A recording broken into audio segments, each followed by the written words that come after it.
राधे राधे भक्तों, वरुथिनी एकादशी कब है? 23 को या 24 को? ब्रह्म मुहूर्त कितने बजे है और इसकी कथा क्या है? पारण कब करें? ये सभी जानकारी हमारे महाराज प्रेमानंद जी दे रहे हैं। बिल्कुल सही जानकारी आपको मिलेगी। इस वीडियो को पूरा देखना, तभी आप समझ पाएंगे कितने बजे पारण करना है और कितने बजे हमें पूजा करनी है और पूजा विधि क्या है। पूरी वीडियो देखना, तभी आप वीडियो का आनंद ले पाएंगे। जो मेरे चैनल पर पहली बार है वो वीडियो को लाइक और सब्सक्राइब जरूर कर दें। कमेंट में राधे राधे, जय श्री हरि, ओम नमो भगवते वासुदेवाय नमः जरूर लिखें। हे नित्य ज्ञान स्वरूप सच्चिदानंद घन परमात्मा श्री हरि नारायण, हे भक्तवत्सल प्रभु, आपने इस पृथ्वी लोक पर अपनी अमूल्य लीलाओं के द्वारा जन जन को धर्म मार्ग पर चलना सिखाया है। एक साधारण व्यक्ति जो इस संसार के मोह माया में फंसकर अपने कर्तव्यों से च्युत हो रहा हो, उसे भी आपने साधना, सेवा, सत्य और संयम के मार्ग द्वारा पुनः ऊंचाई तक पहुंचने का साधन एकादशी व्रत के रूप में दिया। यह एकादशी कोई साधारण तिथि नहीं है, ये तो प्रभु की विशेष कृपा है जो मास में 2 बार आती है और मानव को मोक्ष तक पहुंचा सकती है। अब आप सोचिए कि जिस व्रत को स्वयं प्रभु ने स्वीकार किया, वो व्रत हमारे जीवन को किस प्रकार श्रेष्ठ बना सकता है। जब इस व्रत को करने मात्र से पापों का नाश होता है, दोषों की समाप्ति होती है, दुखों का अवसान होता है, तब ये समझ लेना चाहिए कि यह तिथि स्वयं नारायण का आशीर्वाद है। वरुथिनी शब्द का अर्थ है सुरक्षा देने वाली, संरक्षण प्रदान करने वाली। यह एकादशी मनुष्य के जीवन के उन अज्ञात, अदृश्य और अनजाने संकटों से रक्षा करती है जिनका भान तक मनुष्य को नहीं होता।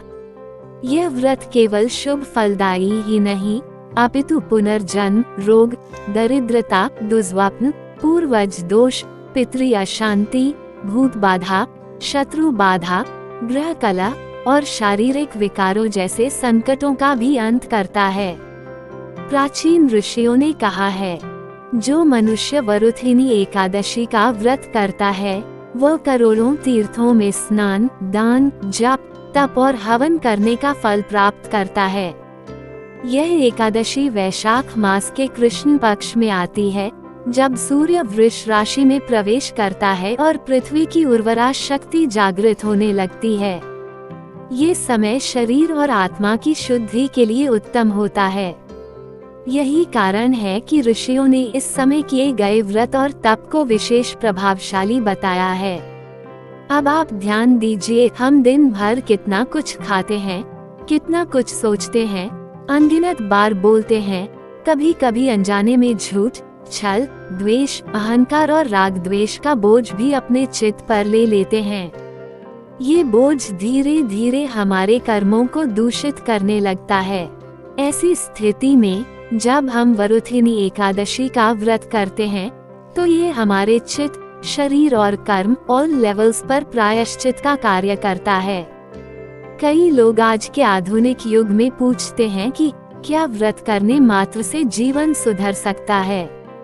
मैं प्रेम से कहता हूँ, हाँ, अवश्य सुधर सकता है। क्योंकि जब व्रत होता है तब हम संयम का अभ्यास करते हैं, भोजन पर नियंत्रण करते हैं, वाणी और विचारों पर संयम रखते हैं और सबसे महत्वपूर्ण ईश्वर का स्मरण करते हैं। संसार में सबसे कठिन है मन पर नियंत्रण, और व्रत ही वह साधन है जो इस कठिनतम साधना को सहज बनाता है। अब यह विचार भी कीजिए कि वरुथिनी एकादशी क्यों विशेष मानी गई है। भगवान श्री कृष्ण स्वयं युधिष्ठिर को इस एकादशी के बारे में कहते हैं, हे धर्मराज, यह एकादशी पापों को नष्ट करने वाली और उत्तम लोकों की प्राप्ति कराने वाली है। इसे करने से व्यक्ति हाथी, घोड़ा, भूमि, सोना, गौ, अन्न, जल और धन आदि के दान का फल प्राप्त करता है। जरा सोचिए, क्या आज के युग में इतने दान किसी के वश की बात है? लेकिन एक व्रत, एक श्रद्धा, एक नियम सभी फल दे सकता है। इस एकादशी का संकल्प लेना ऐसा है जैसे व्यक्ति आत्मा को दर्पण दिखाता है और कहता है, हे आत्मा, मैं अब तुम्हें प्रभु के चरणों में ले जा रहा हूँ। अब तुम पवित्र बनो, निर्मल बनो, प्रभु के योग्य बनो। इसलिए कहता हूँ, यह व्रत केवल तिथि नहीं, एक तीर्थ है जो हर घर में उत्पन्न हो सकता है। वरुथिनी एकादशी की विस्तृत पौराणिक कथा।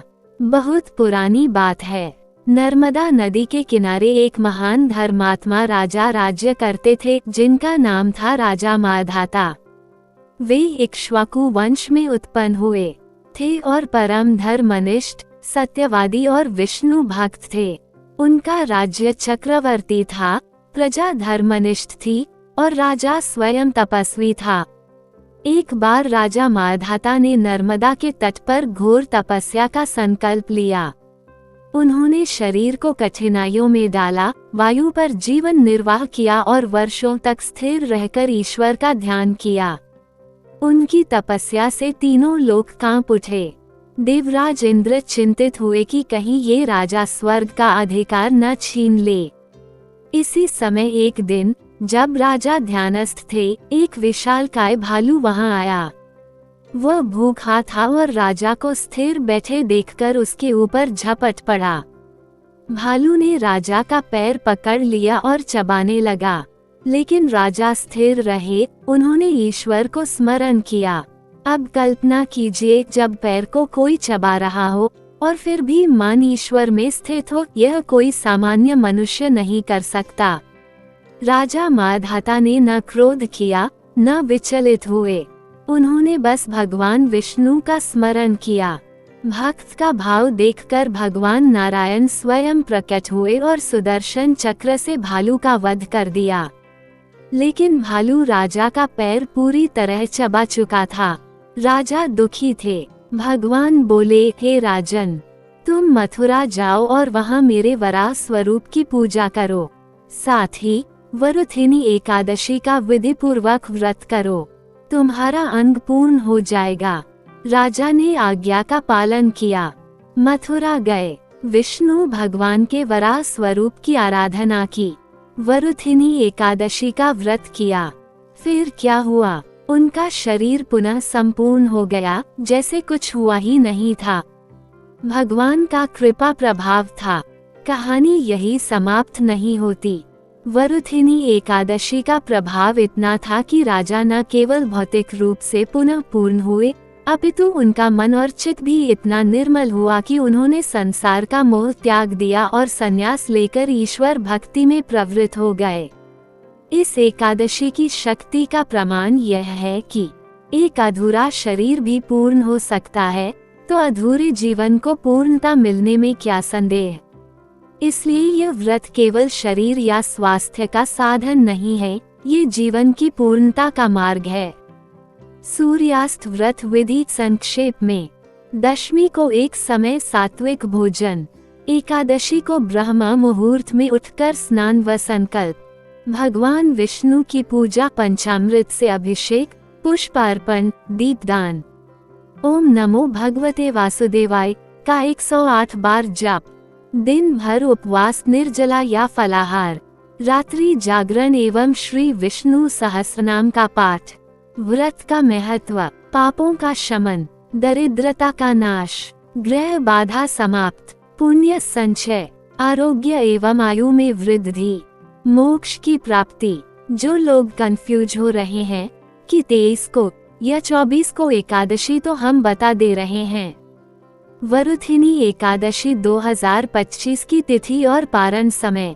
एकादशी तिथि प्रारंभ 23 अप्रैल 2025 बुधवार को शाम 4:43 बजे। एकादशी तिथि समाप्त 24 अप्रैल 2025 गुरुवार को दोपहर 2:32 बजे। व्रत रखने की तिथि 24 अप्रैल 2025 उदया तिथि के अनुसार। Folded hands. आइए इस वर्ष 24 अप्रैल 2025 को हम सब वरुथिनी एकादशी व्रत को पूरी श्रद्धा से करें और प्रभु नारायण के चरणों में अपने जीवन की नया अर्पित करें। 4 व्रत विधि। व्रत करने का सही तरीका। व्रती को व्रत के एक दिन पूर्व एकादशी व्रत का संकल्प लेना चाहिए। प्रातः ब्रह्म मुहूर्त में उठें, स्नान करें और भगवान विष्णु की प्रतिमा के समक्ष दीप जलाएं। व्रत कथा पढ़ें, तुलसी अर्पण करें, ओम नमो भगवते वासुदेवाय मंत्र का जाप करें। उपवास करें, निर्जल या फलाहार अनुसार। रात्रि जागरण करें और श्री विष्णु सहस्त्रनाम का पाठ करें। 5 स्त्रियों के लिए विशेष नियम। स्त्रियां विशेष रूप से इस दिन घर में शांति रखें, क्रोध से बचें, घर में दीप प्रज्वलन करें। तुलसी माता को जल अर्पित करें, पीले वस्त्र धारण करें, दान करें, विशेषता सुहागिन स्त्री को। 6 व्रत के लाभ। धर्म, अर्थ, काम, मोक्ष। यहाँ विस्तार से व्रत से मिलने वाले फलों का विवरण होगा। संतान सुख, दरिद्रता का नाश, पापों का विनाश, चंद्रलोक प्राप्ति, मोक्ष की प्राप्ति, कुल का उद्धार इत्यादि। 7 एक भूल व्रत को निष्फल बना सकती है। व्रत में क्रोध, द्वेष, निंदात्मक वाणी का प्रयोग वर्जित है। व्रत के दिन तामसिक भोजन, वर्जित विचार, कटु व्यवहार से पुण्य समाप्त होता है। 8 पारण विधि और सावधानी। पारण द्वादशी में होना चाहिए, एकादशी के दिन नहीं। पारण से पहले हाथ पांव धोकर भगवान को प्रणाम करें, फल या हल्का भोजन करें। ब्राह्मण को भोजन कराएं, दक्षिणा दें। 9 प्रेमानंद जी की वाणी में, जो स्त्री या पुरुष इस व्रत को श्रद्धा से करता है वह अगले जन्मों तक भटकता नहीं। वरुथिनी एकादशी केवल उपवास नहीं, यह आत्मा की रक्षा की एक अनमोल कवच है।